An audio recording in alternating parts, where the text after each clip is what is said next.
focused research investments are an opportunity for the community, the research community, to respond to the needs of the community that it is situated in. So it is the way that researchers can work with the people for whom they are doing their work to identify what needs to be done and to be provided with the flexibility and the means to be able to focus their effort over time to actually make progress on those things.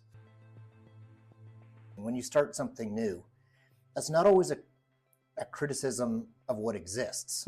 Right. It can be illustrating that there's a gap in what's there.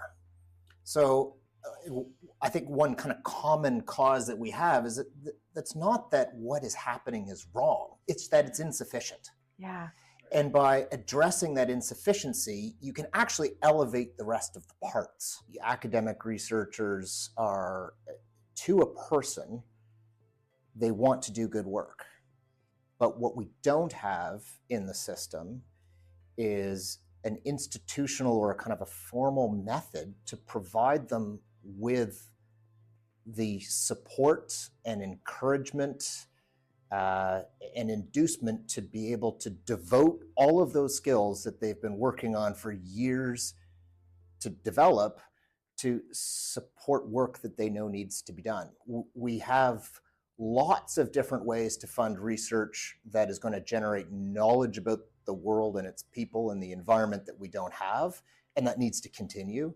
And we have lots of opportunities to devote many of the resources and tools that science can bring on immediate problems. Whether those are adequately funded and done well is a separate issue. What we don't have is a way to describe these broad challenges that exist or deep challenges that exist and be able to devote scientific resources to sustain that effort over time, to learn things that then help people or help communities and help understand things about the environment.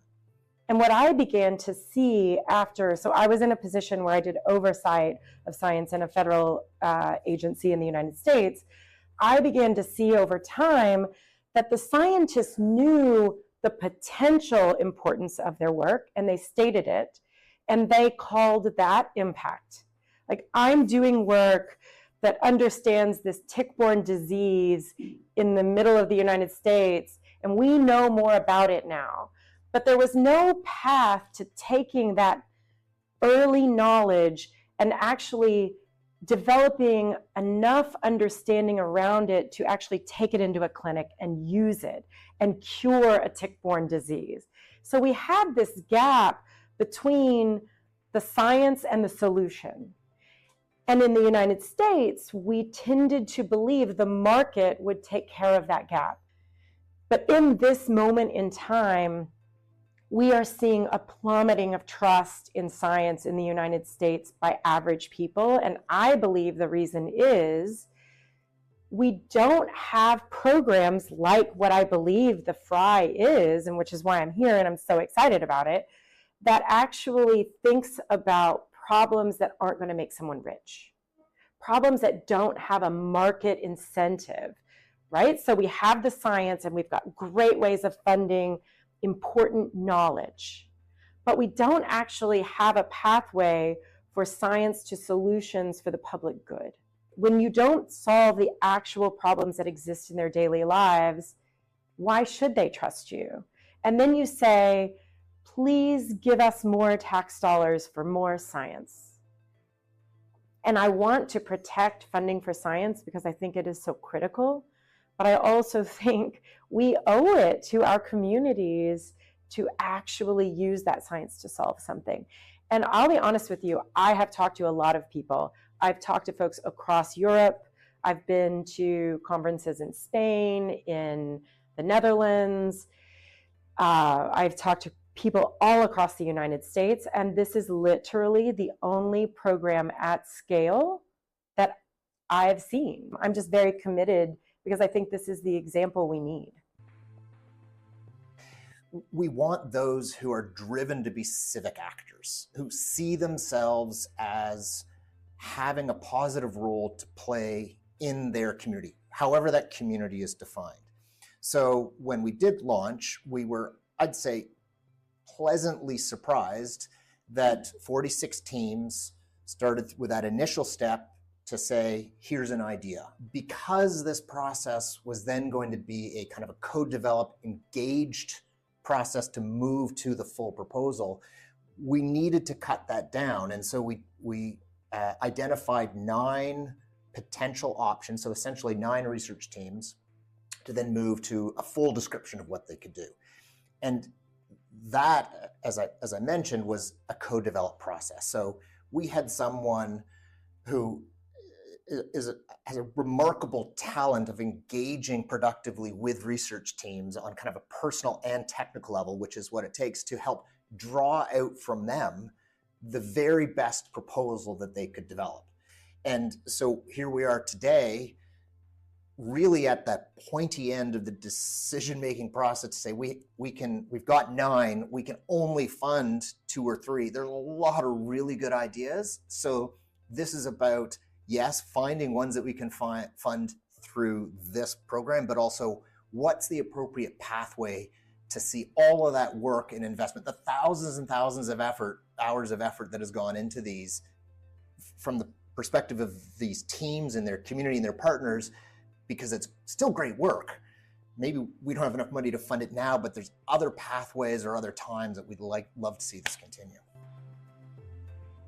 I was so excited to see a community like Nova Scotia that's relatively contained and small, and people know each other, and you know your problems.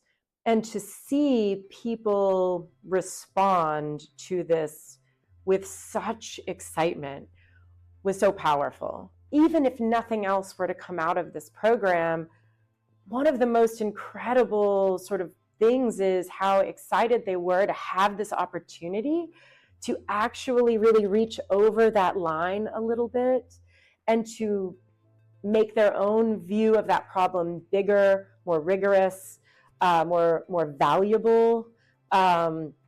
So many people along the way have mentioned how just the very idea of this process, of this program, allowed them to think in a so much more expansive way than they normally would. That to me is a win for Nova Scotia. I'm so excited to take this example to other places, because I think it's maybe hard sometimes when you're in the middle of the process to realize how unique something is. And this literally doesn't exist anywhere else at this scale. This is not just about how do you get 2 or 3 projects that we can choose out the door, money goes, and then you move on to the next one. Research Nova Scotia, when we identify these are the groups that we are going to be working alongside over the 5 to 7 year period that they are funded to figure out how to make them successful. Because there are going to be things that work and don't work within the research projects themselves. New opportunities are going to come. Certain things are going to be solved. Like, this has to be an ongoing engaged process. So when I think of the future or what comes next, it's not just, well, how do we launch another round to get more money out the door, but how do we do that, but also continue to work with these groups that we've launched through the FRI, and maybe some that were identified through the FRI but have a different pathway to funding, that we do them the courtesy of supporting them as we have been developing them to date.